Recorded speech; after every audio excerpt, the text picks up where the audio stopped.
Hello, welcome to my channel. My name is Jay. You can follow me on Twitter at Casino Dealer Jay. And on the channel today, I'm on break with Mike? Mike.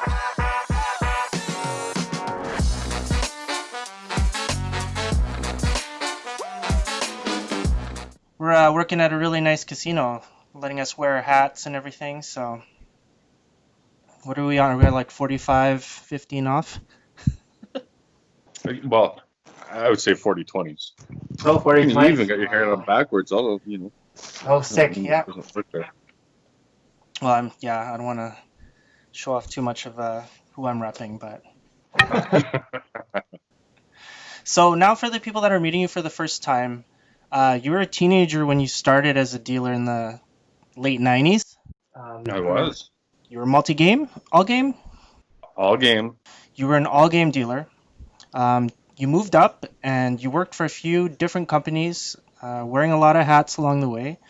So, all in all, a very successful and respectable career. But is there anything that I'm missing? Anything to add? No, I think you got that there. It was a Okay. long, long career. What I wanted to talk about on this break was actually your time on the cruise ships. What really made you make that decision to go and work on the cruise ships? Well, you know what? I was young, so that helped a lot.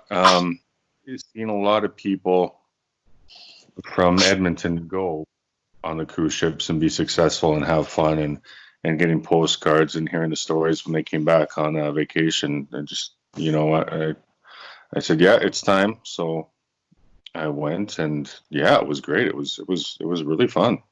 So what was involved with the process of actually like applying and getting hired? Well, you know what? It was pretty simple when I did it. Royal Caribbean started doing their tests in Edmonton. So we just went to the Westin Hotel, and they interviewed and tested us right there. Um, Before that, I think I was one of the first in the first groups of people where they actually went to Edmonton to test. Before that, people would have to go to Vancouver. That was probably the closest area to get tested on. But they came, and it was really easy. They were really good. I had a good interview, and I was hired within a couple months. That year, I was off. hmm what were some of the requirements to be a dealer? Now, obviously, like you couldn't just apply and jump on right away. No, no. Well, first one was age. You had to be 21. You needed craps. You needed 2 years experience. You needed blackjack, roulette. You need to be proficient in all the games that Royal Caribbean had to offer. So, I had to have some knowledge, and they did test you. They did table test you in all the games, so you couldn't just fake it. Um, but other than that, it was pretty simple, pretty straightforward. Once you got hired, though, what was that experience actually just getting on the ships? I know for me it was, oh man, it was just surreal just to be on a boat and just talking to people all over the world. How was it for you? Well, yeah, same thing. I mean, the first the first week, probably week and a half, was just a blur. Um, but I remember we went. I was hired in December. I was hired before December, but I went down in December, and I had a day in Miami, and we stayed at the Radisson Mart Plaza, so everybody does, and then I caught a plane really early to Puerto Rico, and I was on my first ship was the Adventure, and it was out of San Juan. Um, I remember landing in San Juan and thinking it was a real it. I can't believe I'm actually doing this kind of thing. Looking around, I boarded the ship. Everything was pretty smooth. The flights, the timing, the pickup, everything was smooth. I boarded the ship, and the first week and a half was a blur. I had the first night off. I remember that, and after that, it was constant. You were working. You had to go through training. There was loads and loads of training. There was boat drills. There was safety drills. There was fire training. Just everything you can imagine. And immigration. I think I slept maybe 6 hours in a week and a half. It was crazy.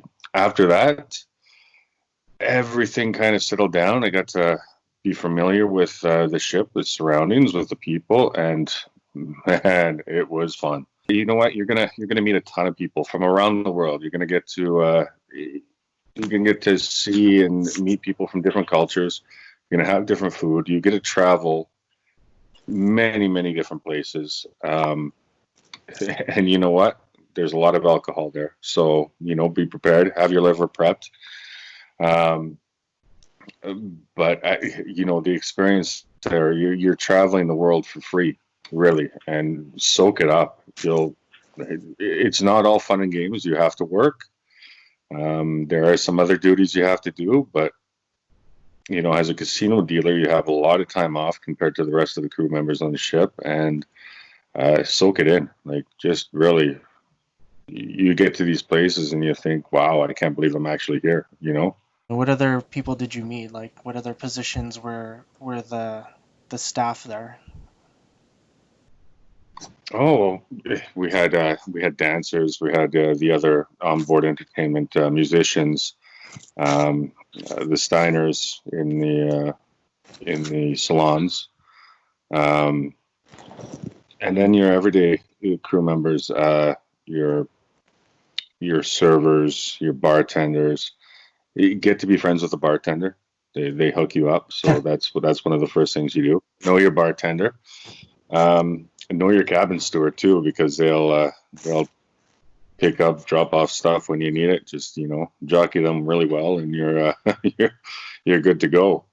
Now that you're talking about jockeys, how was the pay? Like, how does it work with, with your wages and tips? How about like food and, accommodation? How did it work there with you? Well, accommodations and food on the ship are completely free. I mean, you really, if you were disciplined, you didn't have to spend a dime. You could make anything you wanted. Um, but we worked. Our wage was at the time $210 a month, and that was probably enough to cover your bar bill. The casino dealers worked mostly for jockeys or tips, as I would say here. And tips, it depends where you are. It varied from ship to ship, but in the East West Caribbean, they were about $1,000 a week at the time. So it was decent money. It's American, tax free, in cash every week. So you made a lot of money, and you saved a lot of money too, because there wasn't a lot of money to spend on after you got to know the islands, especially in the Caribbean. I mean, you had beaches, palm trees, and that those were the islands. Um, so you can make a fair amount of money, and send it back home. Hmm. No, for sure. Where else did you manage to go on your contracts? Well, everything was it was the Caribbean or Central America until my last ship. It was the Jewel of the Seas, Hmm. and we were in Fort Lauderdale, and we did the cross into Europe. Um, so we went through the south of Europe first, and came up, and our port was Harwich, England, and we did Northern Europe to Russia, and then we did around in France and Brussels, and we did most of the UK. Uh, Belfast, we were in, just all over Europe, really, That's and awesome. it was great. Nice. Did you do Hawaii? No, no, never got to do Hawaii. Yeah, Hawaii was crazy. It was well, I mean the crazy part about it was just it took 5 sea days to actually get there. And we when we first left, we were leaving out of Vancouver, and then it was 5 sea days, and then 5 days there. So you got to see Kailua Kona, you got to see um, Honolulu, we did Lahaina, Maui. So like and we got to see Hilo, so you got to see like you get to see the volcanoes and everything like that. So after the 5 days, like, a lot of people wanted to just kill each other. just because Hmm. being out on the water for so long was just agonizing. On the way back it was pretty cool too because we did have an overnight, so that was nice. In Maui. Oh, that So was good. yeah, and then 5 sea days to get back. We ended up going back to San Diego, which was just it was crazy. It was nice to actually to do that. And yeah, I mean, other than the fact that the average age in the casino was like 112, and people were in bed by like 8 o'clock, so you didn't really make any jockeys on those cruise ships for sure. So, and a 10-day cruise is it's a long time out there, but I would definitely go back to Hawaii. That was one of my favorite cruises for sure. So, Yeah, yeah. yeah, and that's the things about the ships. You travel all these different places, and you think, I'm going to come back here. I'm going to come back here. You have the places, you have the list of where you want to go and which areas you want to see, and I'd love to do it all again. Yeah, did that actually play a factor in like the ships that you were choosing? Was it more about like the wages for you, or was it just about actually going and seeing the different places? Uh, well, the first ship there was no choice. They send you where they send you. After that, you get a pick. And um, my second ship, it was the Voyager, and I picked that because I thought it had a good cruise. It was still the Caribbean, Mhm. um, but it had a different itinerary, something that I didn't see before. And it did at the end of my contract. It was going up to New York too, so I could see that for. It ended up being just two times, but um, it wasn't just about the money. I mean, I know Europe was going to be really bad for money, but just to see it and to go around and travel around there is something that it didn't matter about the money. Everyone has a story, everyone that's worked on the ship. So, what was your funny story? Okay, you know what? I tell you what, it was during my second contract, and I was with another Canadian, John Wagner from Edmonton, and we had an overnight in Cozumel. So I believe we had two overnights in Cozumel because of a hurricane, and we met up that night. I went golfing during the day, so I already had some drinks on me. We met up that night and we went to bars and nightclubs and had way, way, way too much alcohol. A little bit of a backstory here: the doctor. I was golfing with the doctor on the ship, and he was kind of a friend. Um, we we drank way too much alcohol. The next day, I was getting ready, and I collapsed in the shower. My roommate found me, and on the ship, he called 911 and everything. I came to. I was just, really, really, really drunk, and the doctor came, and he's like, "God damn it, Mike, you're hungover." I'm like, "I know, just let me lie down." He goes, "Well, no, I got to do something about this now." So he covered for me. He just said I was dehydrated, had too much sun, um, but he was pissed off. So remember, I was in the shower, so I'm naked on the stretcher, and he decided not to cover me up and take me down the whole I-95 naked, all the way down, naked on a stretcher.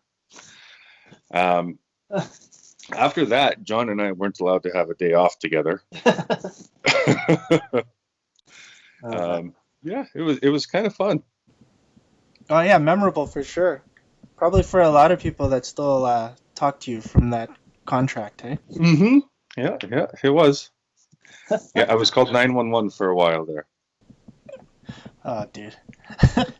So, is there anything else that you want to tell the dealers out there about the cruise ships and the whole industry before we go back on the floor here? Well, you know what? I say one thing: if you have a chance to do it, do it. I know it's a little different now, but you still get to travel. You get to save money. You get to meet a lot of different people from all over the world. There is, probably not too many places where I can't call somebody and say, "Hey, can I stay in a room for a night, and that's all over the world. That's, not too many people can do that. So I would recommend it. Well, thanks, Mike. I really appreciate the share here, and I hope to talk to you again on the channel and probably share a few more stories definitely on our next break. All right, sounds good. Until next break. Thanks, Mike. Thanks, Jay.